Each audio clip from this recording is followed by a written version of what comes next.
there, two names, Jerry Collins and obviously Rodney. Just the influence that those two men especially had on you in those positions that they played, and you following on from them, and just what this means to playing your 100th test with those guys in your head as well. Yeah, I guess they're legends of the game, like JC and Rodney.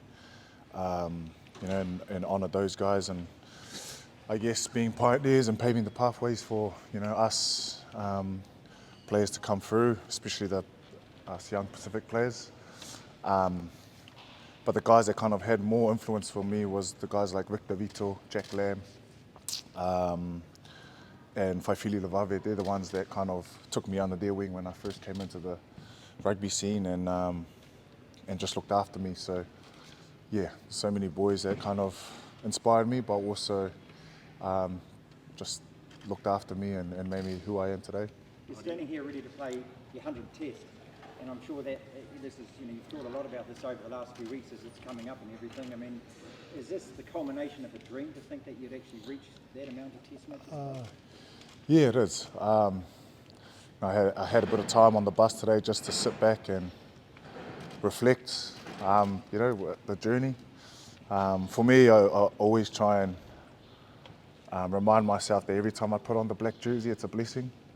And it just happens to be the 100th time this weekend, and it's another huge blessing for me. So, I'm grateful for this team, the coaches, the players, the past players and coaches, just everyone that's been part of this legacy. That's kind of who I represent, and the reason why I play. When you first started playing for the All Blacks, did you ever think you'd make 100? Nah, not at all.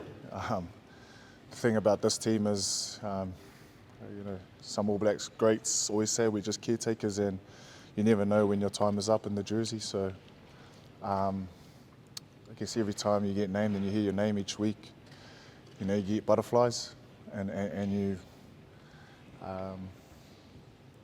don't want to let the jersey down. So never really thought. Did it sink in today on the bus? Yeah, like we're busy in the week, and just try and go about our week and preparation. So, but there are times when I'm sitting in my room, I'm with my wife, and just kind of just reflect and just be grateful. Ardie family here on Saturday? Pardon? Parents? Yeah, my wife and kids are already up, and yeah, mum and dad. Yeah, the bus will be up here, and the people that have been there since the start. So they'll be up here, and it'll be awesome just to be alongside them. Ardie, a phenomenal achievement regardless of who against and where, but how much more special that it's at Eden Park against South Africa? Yeah, you couldn't ask for anything more as a footy player, I guess. Huge respect to the Springboks, and we hugely respect Eden Park and our home. So to be able to go out there firstly and be named to play against the Springboks in this test match is a great challenge, and something that it's going to be hard and tough, but something for all of us to walk towards. And it's very obvious on and off the field, the special bond that you have with Sia Kurisi. Can you talk a little bit about that? Yeah, first and foremost, we're just human beings. We're men in this room, we're females in this room, and we're husbands and fathers.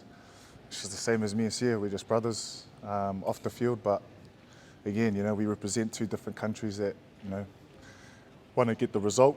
So, and that's the special friendship, and I think it's like that with a lot of international teams and players. We go out there and try and beat each other up and try and do what's best for our team.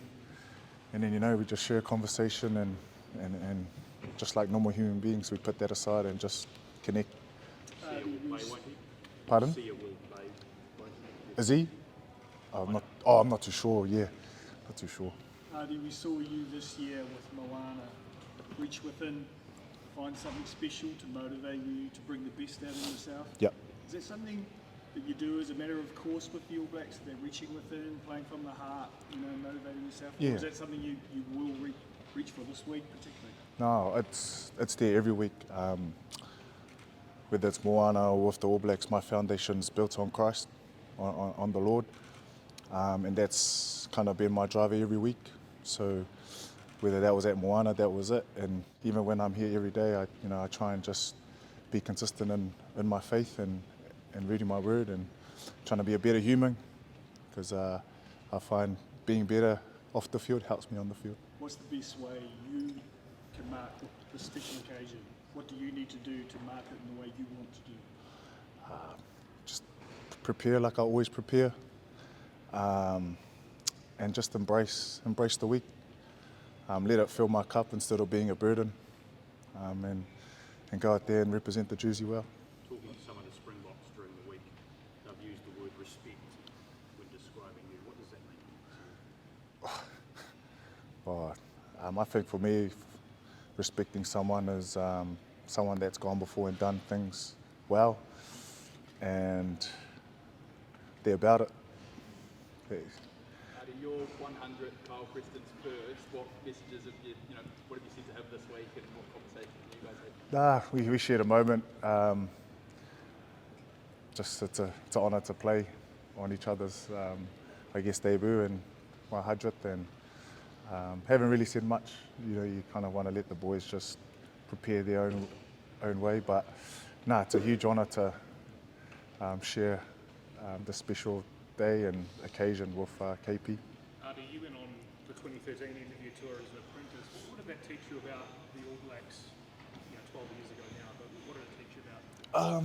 I just think, I actually remember going on that tour, and Steve just said, just come in and embrace the environment and enjoy the environment and get a feel for it. And that's what it was just to see what that level looked like, and how, some real class players prepare. So, I'm really grateful I got an early glimpse of that. And even better having Bus there too, so it's pretty special. Student here from Tamaki College, would like to ask a question. Do you have a pre-game ritual or superstition you feel something mentally switched on before victory? Yeah, Sapus, it's good to see you. Yes, I always love to have my coffee, early morning coffee. I love to go to the cafe, read my Bible, read my word, just to keep my nerves down, but also be reminded of why I'm playing the game. May I finish off the question? Just spoke about impact on you growing up. How much impact did your older brother have chasing him, competing with him? Must have had a profound impact. And I know you're obviously still doing it right now. Yeah, huge impact. Having an older brother that kind of has done this, played for the All Blacks, he kind of paved the pathway for me, whether it was good with us or bad. I was able to learn and navigate my journey through his life. But yeah, I give all credit to him. Being a young fella, looking after myself and my family, I was able to propel myself forward and look after my own. So, I honour him today, right now, because I wouldn't be here if it wasn't for him. Sorry, we'll do one more question from Wally. Tailava and Manolava contribution you've done for the Jersey. You've spoken about the Samoan and South Pacific players that were your role models. Nowadays you have players like Bola Satiti, Berko Failagi. They speak highly of yourself and the impact you have for them. Is that part of your service now, being able to impact themselves and also in their careers and what they're doing? Yeah, I think that's the calling of being an All Black, and as a leader, I think you play the game, and the more you play, the more you find that impacting others is what fills the heart in the cup. And being a young fellow, having older guys that came up to me and poured time into me, that was really that really helped me and propelled me. So as a leader in the ABs, that's what we all do, is to give back to our young boys and try and help them as much as we can. And the faith of God that you've spoken about, your Christian beliefs. Yeah. You talked about the journey from game 1 to game 100 this weekend. How has that helped you overcome the challenges and stuff that you've gone through? Yeah, I think it's helped me because the Lord has taught me that rugby is just a part of my journey. We had the great Sir Michael Jones talk about how being an All Black or playing rugby doesn't define us, and it's not our identity. It's just a part of who we are. So, you know, I think Jesus has really taught me to understand why I play footy, and it's just a blessing and a small part of my life.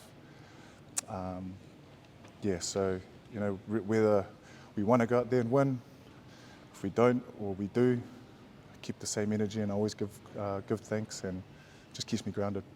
Thank you. We'll wrap it up there. Thanks, Ardie. I love it. Thank you. So much.